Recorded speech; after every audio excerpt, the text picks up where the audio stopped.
¿Que Gabriel García Márquez es uno de los autores más destacados de la literatura en español? Pues creo que está fuera de toda discusión. Pero hoy no nos vamos a detener a hablar de él. Vamos a hablar de los hechos reales que están por detrás de Crónica de una muerte anunciada, una de sus novelas más destacadas.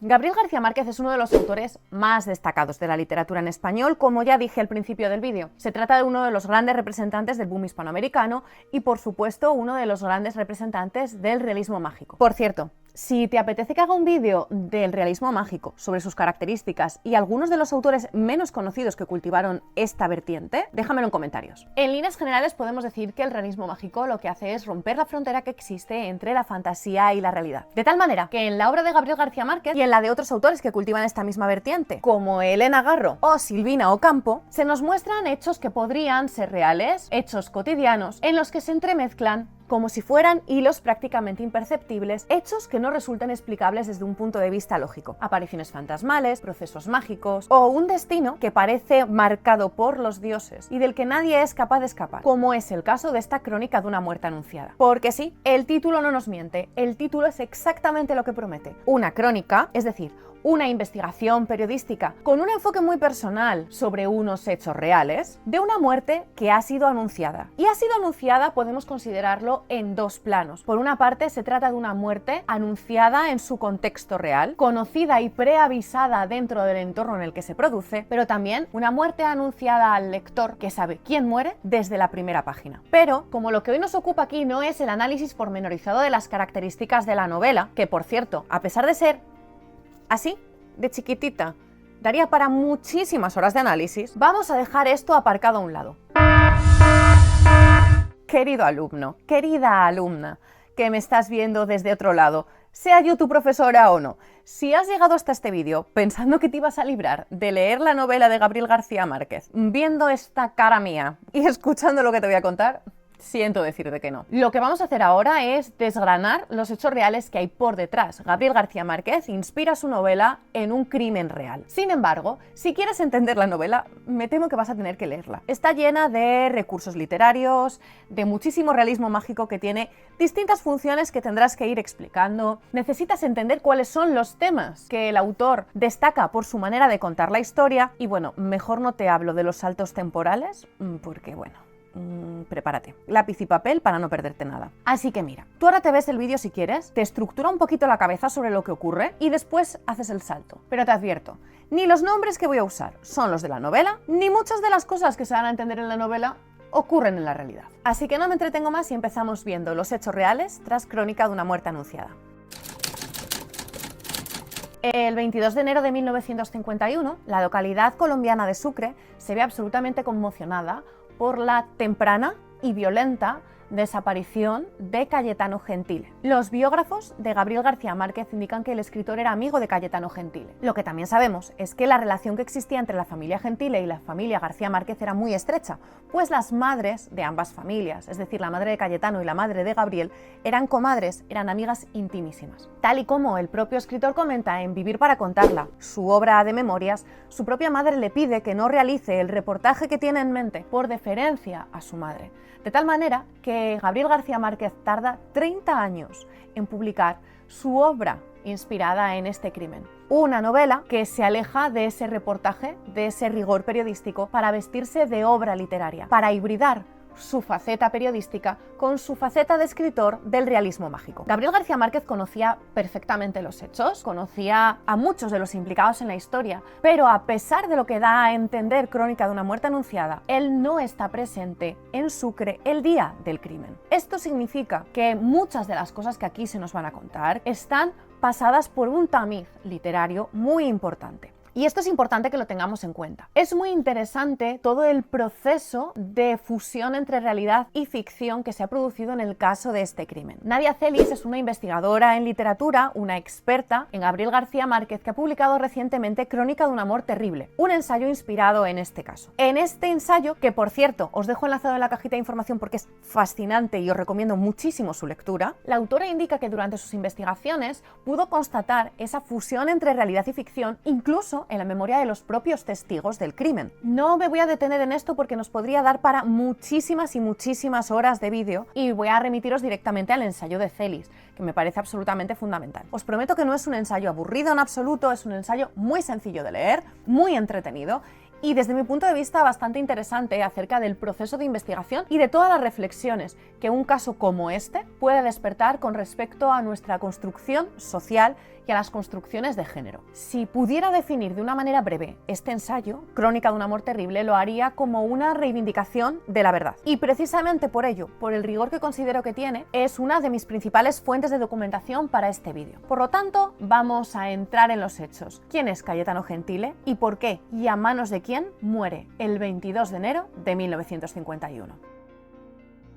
Y como siempre, para entender los hechos nos tenemos que ir bastante para atrás y nos tenemos que ir a conocer a un personaje nuevo, que es Margarita Chica Salas. Margarita pertenece a una familia humilde de Sucre. La familia Chica Salas es numerosa, son 5 hermanos y bueno, no tienen unos medios económicos especialmente destacables, pero están bien considerados desde un punto de vista social. A los 9 años empieza a enamorarse, a sentir un interés romántico por Cayetano Gentile, un joven que es hijo de la familia más rica de la localidad. Cuando Margarita cumple 14 años y Cayetano 20 y ya es estudiante de medicina, empieza el noviazgo entre ambos. Un noviazgo que además es muy bien visto por la madre de Cayetano, que le tiene mucha estima a Margarita. Según Margarita, 2 años después del inicio de este noviazgo, cuando ella tiene 16, tienen relaciones íntimas por primera vez. A ver, yo ya sé que ahora mismo os parece absurdo que comente esto, os parece irrelevante, os parece que estoy entrando en el morbo, pero nada más lejos. Ten en cuenta que estamos en 1948. Y que el sistema de valores, el sistema moral del momento, no se parece en nada al nuestro de ahora. Que esto no quiere decir que no haya muchísimo que arreglar en el nuestro, que esto ya es harina de otro costal. A lo que me refiero es a que el sistema moral que sustenta esta sociedad, y veremos que también el judicial, dan muchísima importancia a la virginidad de las mujeres antes del matrimonio. Y tened en cuenta una cosa más, y es que la pérdida de esta virginidad no afecta solamente a la imagen que se tiene de ellas, sino a la imagen de la familia entera que las rodea. Y entonces aquí ya podéis empezar a intuir que tenemos el caldo de cultivo de algo que acaba muy mal. Dadas estas circunstancias, no es de extrañar que Margarita sienta miedo después de hacer lo que ha hecho. Pero Cayetano le pide calma, le dice que no pasa absolutamente nada, le pide silencio, que por favor no cuente absolutamente nada a nadie y le promete que cuando vuelva de vacaciones, porque él va a marcharse a seguir con sus estudios de medicina, se casará con ella. Sin embargo, no ocurre así. Cayetano vuelve a Bogotá y su relación empieza a enfriarse poco a poco hasta que llega a su fin. Margarita indica que ella podría haber tomado la determinación de hablar con la madre de Cayetano y haberle confesado el grado de intimidad al que llegó con su hijo. Sin embargo, optó por no hacerlo, porque posiblemente esta declaración por su parte habría conducido a una boda forzada. Y ella, ante todo, lo que quería era honestidad emocional. Si Cayetano no quería nada con ella, se acabó.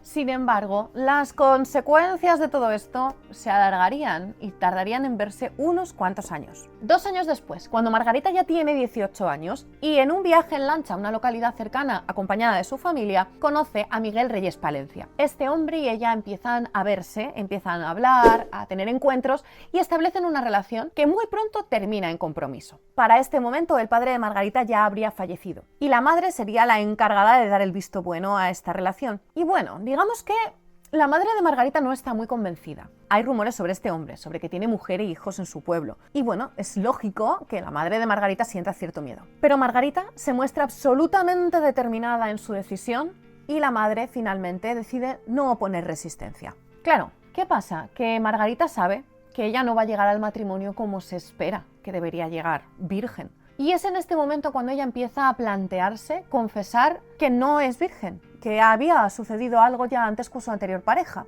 pero decide no hacerlo. No encuentra la manera, no sabe muy bien cómo enfocar el asunto y opta por el silencio. Sin embargo, en Sucre, los rumores acerca del grado de intimidad que llegaron a alcanzar Margarita y Cayetano durante su noviazgo están allí, al acceso de cualquiera, y llegan al propio Miguel. Sin embargo, nada parece poder enturbiar esa feliz boda que se avecina. Así pues, el 20 de enero del año 1951 tiene lugar el feliz casamiento. Sin embargo, la temida noche de bodas, ese momento en el que, bueno, Margarita ya se vería expuesta ante su ya esposo, tarda en ocurrir. Miguel se deja llevar por la fiesta, se le va un poquito la mano con la bebida y acaba absolutamente cao en la cama del hotel. La noche siguiente, la del 21 de enero, los esposos cenan en la casa familiar, en la casa de los Chicas Salas. Y es allí donde tiene lugar ese primer encuentro carnal, esa noche de bodas. Cuando Miguel se da cuenta de que su esposa no era virgen, la confronta, la repudia y finalmente la devuelve a su familia. Cuando Margarita cuenta este momento, a los pocos entrevistadores que lograron llegar hasta ella, lo describe como algo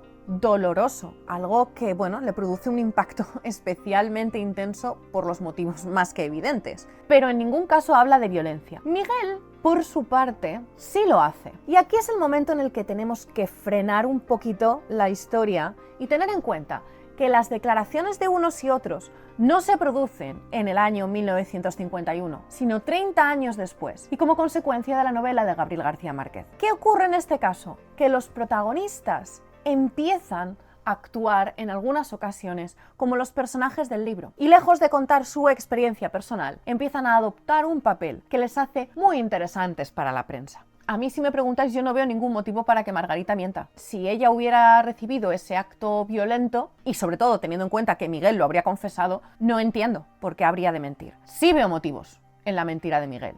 Veo motivos económicos, motivos que además derivan en un libro que él publica muchísimos años después, en el que él, bueno, presume de ser Bayardo San Román, con todo lo que eso implica. Volvamos a esa noche del 21, ya casi 22 de enero de 1951. Como ya os he dicho, la familia de los Chicas Salas era una familia humilde, pero muy bien posicionada socialmente porque todo el mundo los consideraba honrados y respetables.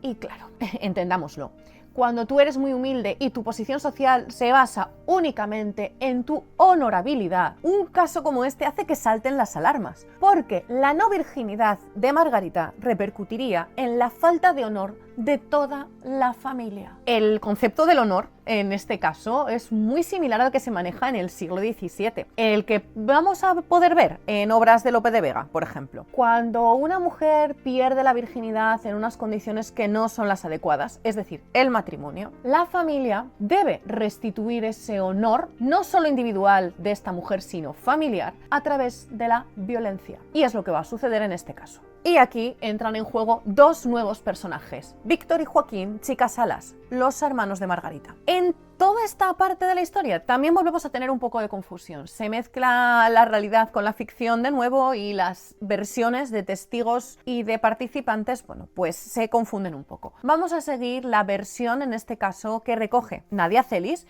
que es la de los hermanos. Así que allá vamos. Víctor, ante toda esta situación, entra en cólera y sale disparado de casa en busca de Cayetano Gentile, al que considera culpable de la deshonra de su hermana y de toda la desgracia que puede caer a esa familia. Joaquín, que estaría ya en la cama, al escuchar a su hermano salir apresuradamente, ata cabos, se da cuenta de lo que va a suceder y sale detrás de él. El objetivo de Joaquín no sería otro que evitar que su hermano Víctor cometa una locura. Víctor se traslada hasta la plaza del pueblo en la que se encuentra la casa, la vivienda de Cayetano Gentile, y allí le espera. Cuando lo ve llegar, Cayetano ya se da cuenta de que pasa algo, se da cuenta de que su presencia es amenazante y huye. Cayetano tendría tiempo suficiente para reaccionar ante la presencia de Víctor. Sin embargo, la suerte no le acompaña. Cuando intenta refugiarse en su casa, se encuentra que la puerta ha sido cerrada por dentro, pues Julieta, su madre, pensaba que su hijo ya estaba dentro de casa y la había cerrado. Ante este contratiempo, Cayetano intenta huir por el lateral de la casa. Sin embargo, en ese callejón se encuentran Víctor y Cayetano. Justo en ese momento sería cuando estaría Joaquín entrando en la plaza. Al escuchar y observar ese revuelo, teme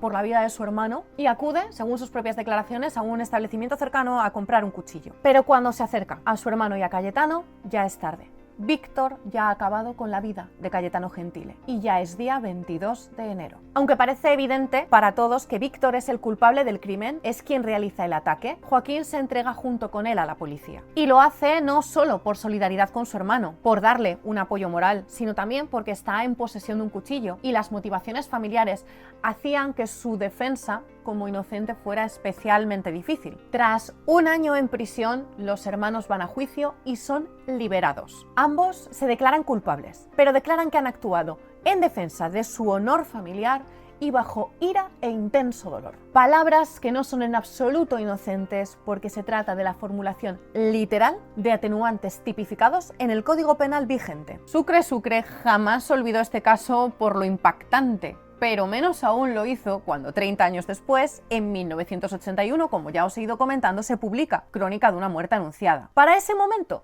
Margarita Chica Salas ya no vive allí. Margarita ya vive en otra localidad y se dedica a bordar vestidos de novia, que es algo que me parece de una ironía maravillosa. Como ella, que fue rechazada por haber sido considerada una novia indigna, está bordando constantemente vestidos de novia, como un recordatorio perpetuo de lo que le amargó la existencia. Sin embargo, ella estaba feliz. Ella era una bordadora de fama y además confesó, bueno, pues ser muy feliz haciendo el acompañamiento a esas novias y en algunos casos incluso aconsejándolas. Además, bueno, pues ella dice que tenía una vida muy tranquila, que incluso pudo comprar una casa donde vivía con su madre gracias a un premio que ganó de la lotería. Margarita vivía allí, aislada, libre de todas estas cuestiones que la rodeaban, alejada todo lo que podía del ruido mediático, pero todavía casada con Miguel. Nunca anuló su matrimonio y tampoco tuvo nunca intenciones de rehacer su vida sentimental. Pero sí se sabe, y con bastante certeza, por testimonio de personas del entorno, conocidos, amigos incluso de Margarita, que a pesar del silencio de ella y de la oposición familiar, sigue teniendo relación con Miguel. El hombre que, atención, tiene otra pareja oficial y 12 hijos, 12, sigue visitándola de vez en cuando. Encuentros en los que, según todo el entorno, lo que hace es aprovecharse de ella. En parte por ese premio de la lotería y en parte porque intenta engatusarla para irse de gira por Europa a contar su historia a propósito de la novela de García Márquez. A mí me parece todo esto absolutamente demencial, sobre todo porque tened en cuenta que mientras tenía estos encuentros con ella, el señor seguía hablando para los medios, poniéndola verde, alegrándose de haberse librado de ella y presumiendo además por todas partes de que él era un señor, muy señor, que tuvo que poner los puntos sobre las íes ante esa afrenta de aquella mujerzuela y que había tenido que, bueno, pues responder físicamente ante la falta de virginidad de su mujer. Mira, no nos vamos a enredar más porque es que luego además empiezo a calentarme y acabo yo de los nervios.